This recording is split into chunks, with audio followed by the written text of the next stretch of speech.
Hi, my name's Luis Santiago.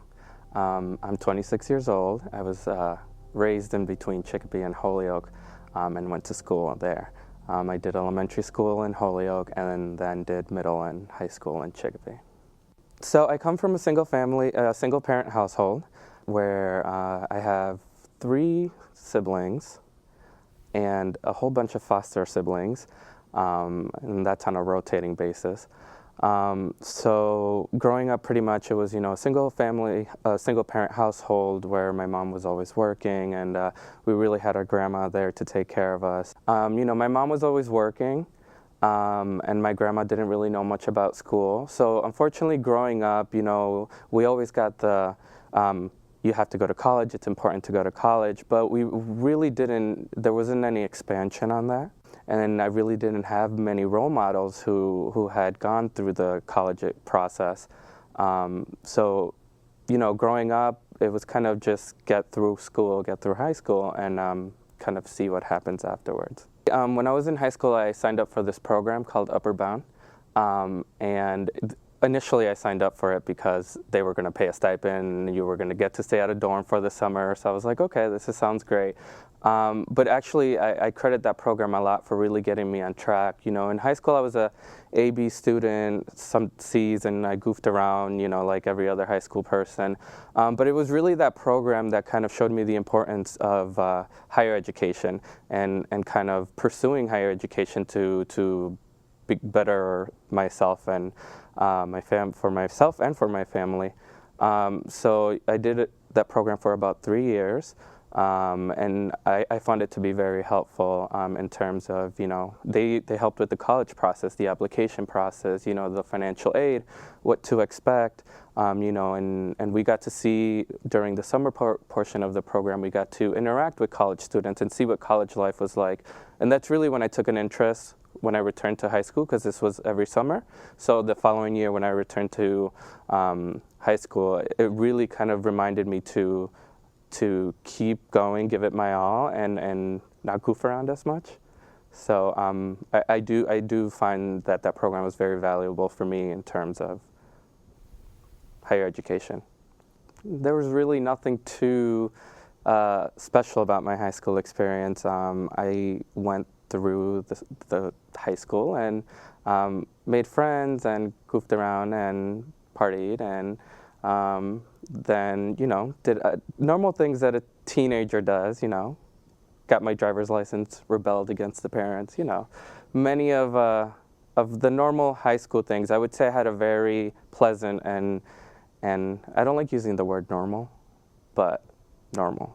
I think the most challenging part of high school for me was, especially before starting this program and this Upper Bound program, I kind of saw school as something that I had to do, and that's why I didn't take it as serious. And then really when I learned the importance of getting through high school and doing well to get into university, then it became a little more challenging because I had to step up my performance and I had to really do the work, do it well. And there's always temptations in high school to slack off and, go outside or like play a video game instead of doing homework. But really the challenge was refocusing, my habits. Really, I was kind of always like deemed the smart one of the group. It was very interesting going through that process because it was very polarizing. On one end, I wanted to be doing the stuff that my friends were doing, but on the other end, I knew the importance, and sometimes I thought, man, they're not performing as well, but they're really having a good time, and here I am studying. Looking back at it now, I'm the only one for the group who continued on through higher education. There was always that temptation and, those polarizing kind of statements like, oh, come do this, we're going out to the movies or we're doing this. I don't think it was intentional. But in terms of giving me a hard time, it might sound not like a big deal, but, when you single someone out as like the smart one or the boring one or the one who's always doing work or, the nerd, that really takes a hit on someone's self-esteem. And there was times that I was like, maybe I shouldn't be doing this, and maybe I should be out there doing more things. I really do have to credit this program, Upper Bound, that I was in, because it was a year-long program, and they really reeled me back when I would stray. I think my biggest influence in high school, and not only in high school, I think my biggest influence throughout all of my educational career has been my mom. You know, she always stressed the importance of education, and even though she couldn't be home most of the time to do homework with us, you know, she always said, you need to go to college, you need to be the first one in our family to go to college. And that's kind of something that I always kept in the back of my mind. And as I went through the years, and I went through high school and I went through college, you know, she was always there and very supportive. And, you know, I'm not going to lie, college can be very stressful, and at times I would get overwhelmed, and she was always there, and I had someone that I could talk to and kind of share my frustrations and my problems, and kind of someone with more experience to refocus my thinking. Sometimes my thinking was very narrow, and really get me to that goal that I had set for myself. College was something I wanted to do, but it wasn't really a tangible thing. And then as I learned more about it through the Upper Bound program and was able to visit colleges, I really got convinced that this was the step that I wanted to take. I applied to Holyoke Community College, Elms College, Westfield State. I got into all the schools and ultimately decided to go to Holyoke Community. Even though I was able to get into other colleges for financial purposes, I just thought that it was financially smart to go that route. It was economic, and it was something that I could manage because I'm financing my own education as a first-generation student. And I think it was one of the best decisions I've ever made because I met amazing people at the college. I learned so much. I think it gives you the tools that you need to help other people. For example, right now, I am a clinical social worker at the New York Presbyterian Center for Special Studies. I work with HIV/AIDS patients on an outpatient setting.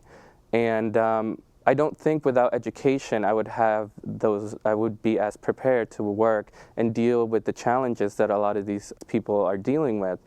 So not only did I get the educational or academic knowledge, but also the empathy that comes with being a social worker.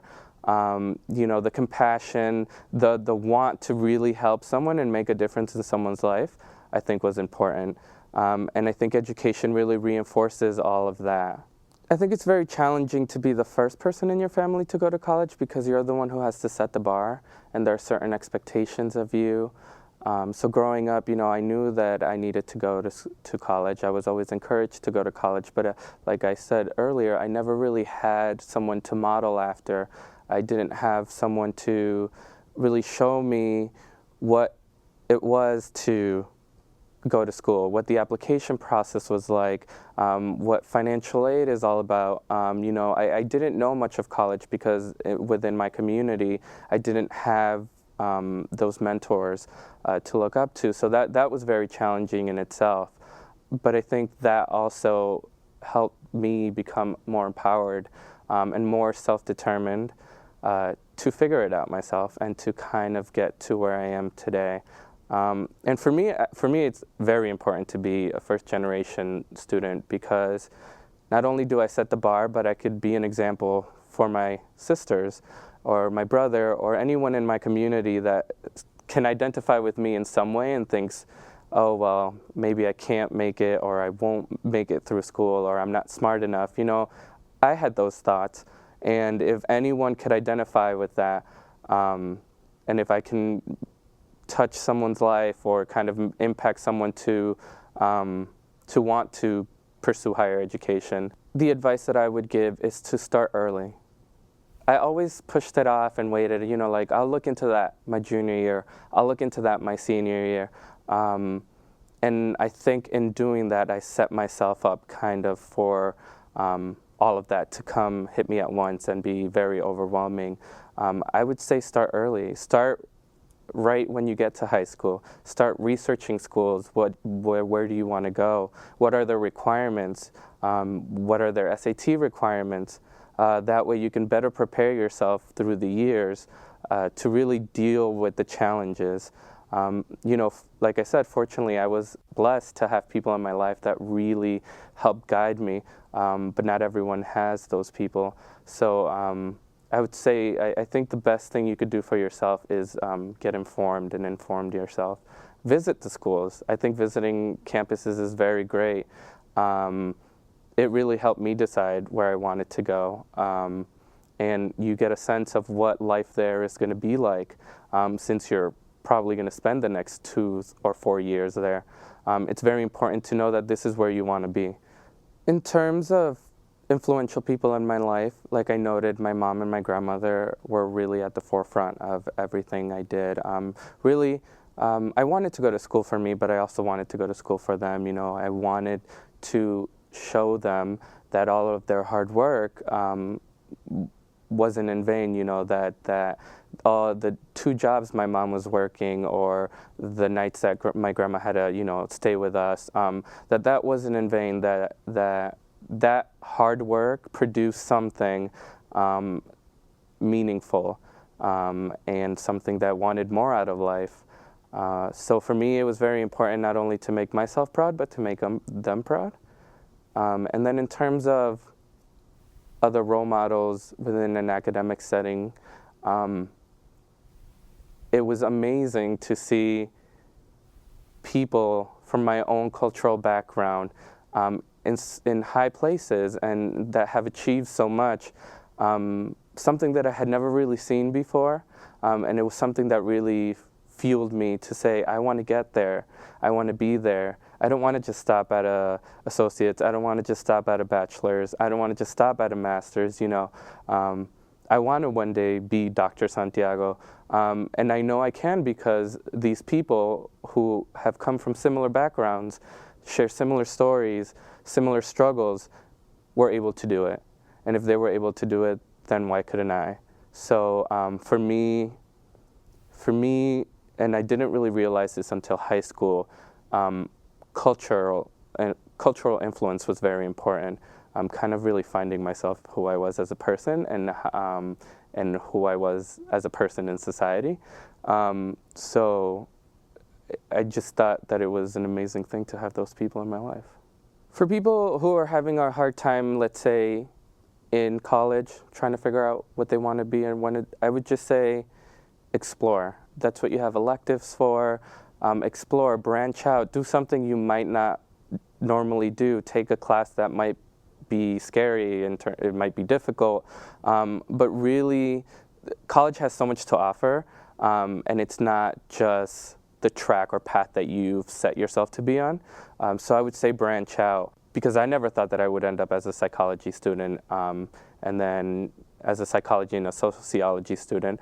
That wasn't what I initially wanted, but as I took those classes and I really started to enjoy the content and really saw that the work covered was very important to me, and that really helped me moving forward.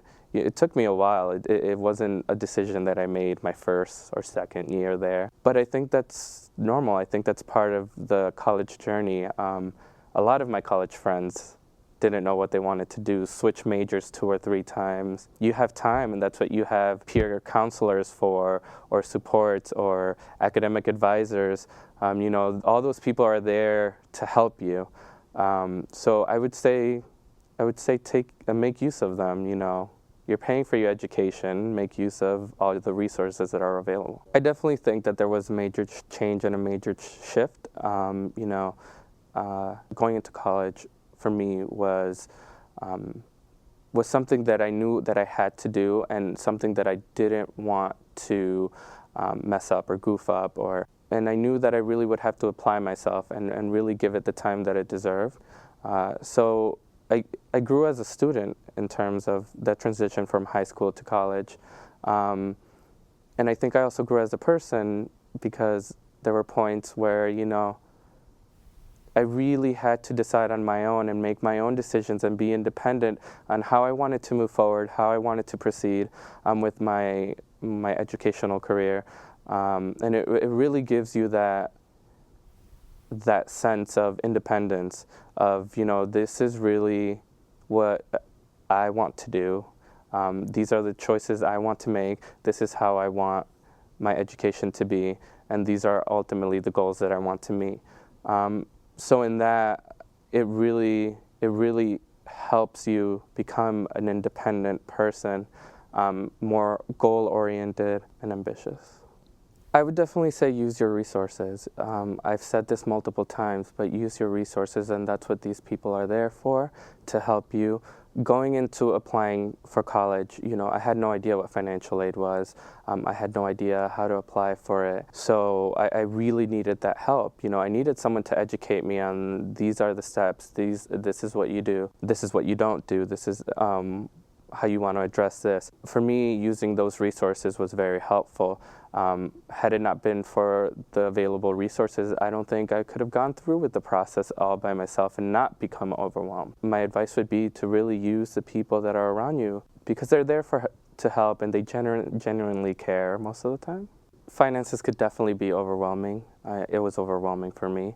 I think you have to look at it as an investment in yourself, an investment in your future, and an investment in your family's future.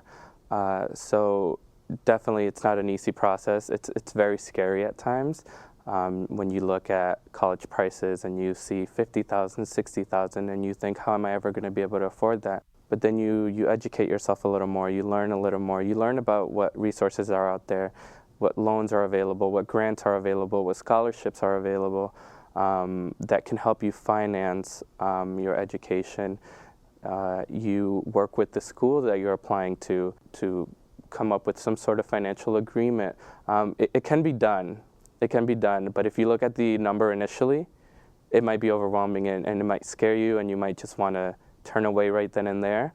But it definitely can be done. And if you move forward and take it one step at a time, instead of looking at the overall picture, take it one piece at a time, I think it becomes more manageable and more of a reality. If I could have a do-over, I would definitely take the time to really research and inform myself of what's out there.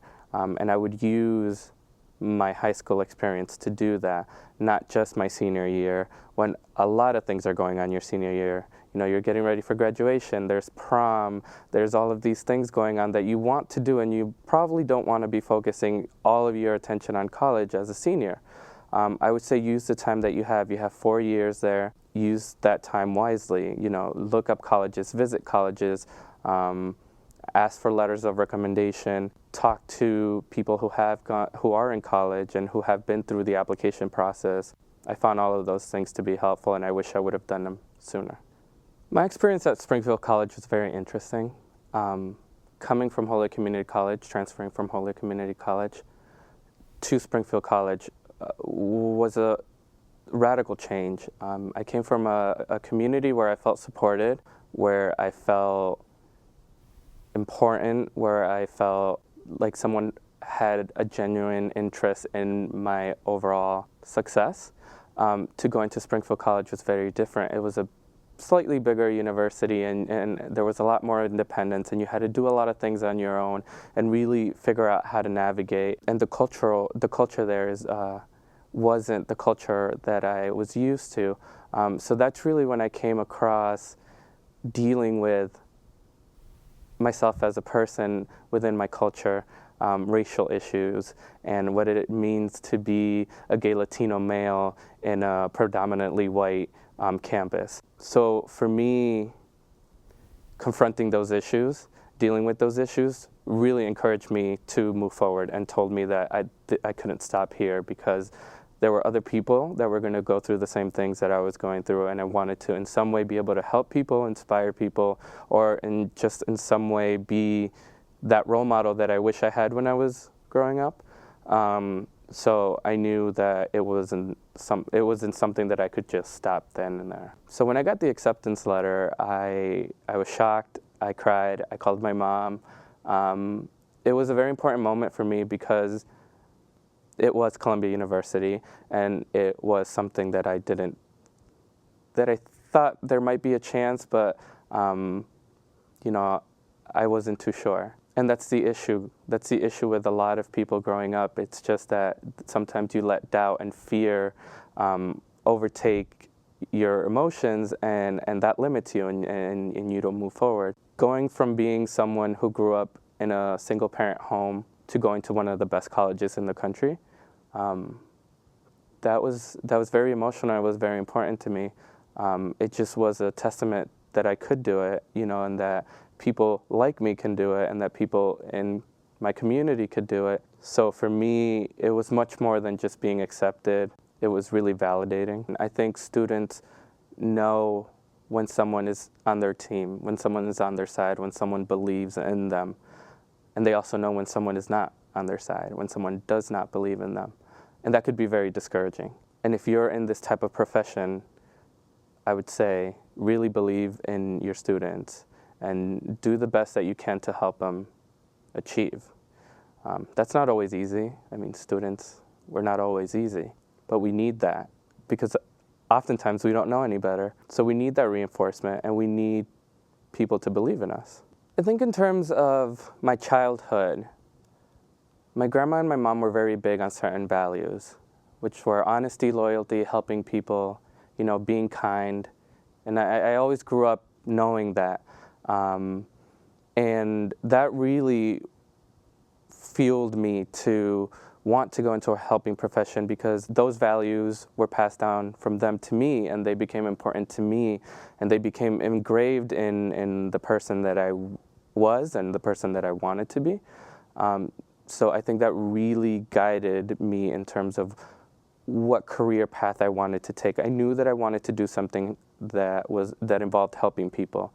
You know, in high school, I didn't know what that was. I didn't know what that was in college. You know, it really is a journey, and it's about exploration and really figuring out what you want.